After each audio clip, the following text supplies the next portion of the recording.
যোৱাবাৰ লক্ষ্মী পূজাত আমাৰ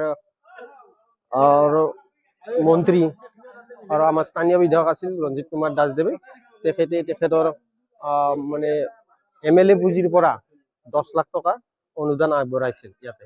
আৰু সেই 10 লাখ টকাৰ অনুদান মৰ্মে আমি যি আমাৰ বজালী ব্লকৰ এছিষ্টেণ্ট ইঞ্জিনিয়াৰ তেখেতসকলক আমি এখন মানে ড্ৰয়িং বনাব দিছিলোঁ, এষ্টিমেট এটা বনাব দিছিলোঁ, আৰু তেখেতসকলে সেই 10 লাখ টকাৰ ওপৰত এটা এষ্টিমেট বনাই দিছে। নিত্যানন্দ লক্ষী নিশ্চয় আমি বহুদিনৰ পৰা আমি এই অভাৱটো অনুভৱ কৰি আছিলোঁ, আৰু যোৱাবাৰ তেখেতে এই অনুদান দিয়াৰ কাৰণে আমি তেখেতক ৰঞ্জিত কুমাৰ দাসদেৱক ধন্যবাদ জনাইছোঁ। আমাৰ এটা বহুদিনীয়া পুৰণি আশা পূৰণ হ'ব।